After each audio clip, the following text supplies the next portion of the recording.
So you're thinking about trying the MIDWIFE'S brew to induce your labor and you can't find all of the ingredients. What do? I'm here today to talk to you all about substitutions for the ingredients in the MIDWIFE'S brew.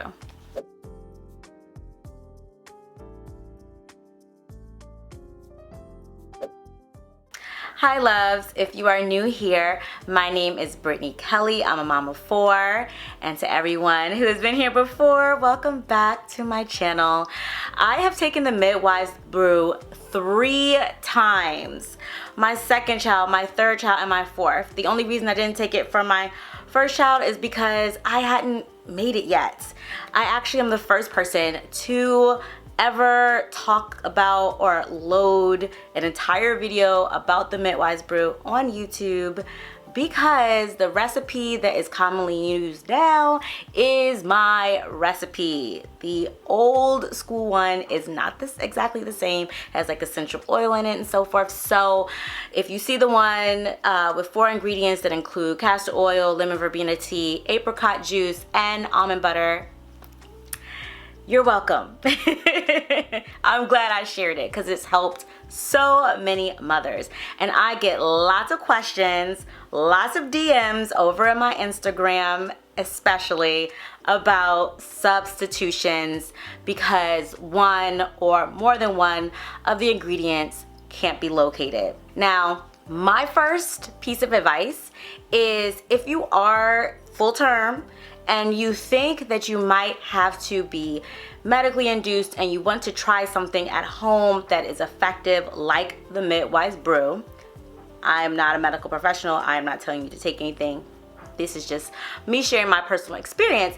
If you're trying to avoid a medical induction and you need to self-induce, well, my suggestion is to stay ready so you don't have to get ready. So I always suggest just literally getting all of the ingredients ahead of time. Order it online so that you just have it in your house. I mean, if you don't end up using it, you're out maybe $20, right? Maybe less. But if you do need it and it's last minute and you're trying to find everything and you can't, that kind of sucks, and you end up having to do some substitutions. And regardless of the substitutions that I'm going to talk about right now, I think the absolute most effective way for the MIDWIFE'S brew to work is to create it as I've already shown in previous videos. The exact measurements, exactly how I do it. I think that's the most effective way because that has worked for me seamlessly 3 babies in a row. I took it that night, I had the baby in the morning. All right, so the number one thing that people say they need substitutions for is lemon verbena tea. Hands down, lots of people cannot find lemon verbena tea. Again, order it online if you can.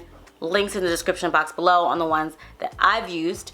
But if you are needing to induce that exact day and you can't order it, use the Tanzo tea because the first ingredient in the Tanzo tea is lemon verbena tea.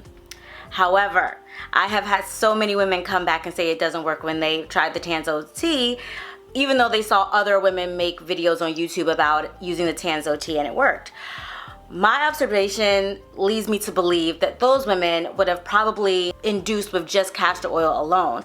Where I'm the type of person, and maybe these other moms where it didn't work with the Tanzo tea, are the type of people where castor oil alone does not work. Trust me, I tried it with my first child. It did not work. I had to be medically induced.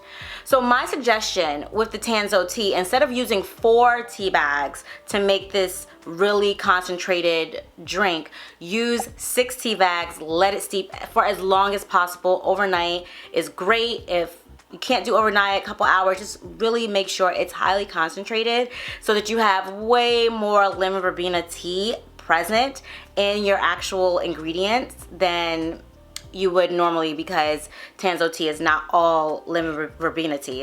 It's a bunch of other things as well. So you want to get as much of the lemon verbena aspect in there as possible. Another thing that people tend to have problems finding is apricot juice or apricot nectar. If you cannot find that, then use mango nectar. I have found it at Whole Foods. The first time I ever made it, I found apricot juice at Whole Foods. So that would be my first suggestion, to go there. But if you can't find it there, try mango nectar instead.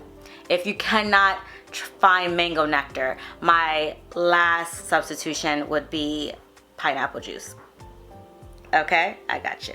Now, almond butter. Sometimes this needs to be substituted because someone is allergic to almonds and nuts, or they just don't like it. So if you're not allergic, you can use peanut butter instead. If you are allergic, you can use sunflower seed butter. And if you just absolutely can't stand any of those type of substitutions, use ice cream. I know, super weird, but there have been a lot of moms that have come back to me with the ice cream working as a substitute. So use ice cream. Just plain vanilla ice cream. Don't get fancy here. It's just for labor induction. Have whatever type of ice cream that you want afterwards. Just do plain vanilla in this case. All right, and last but not least, castor oil.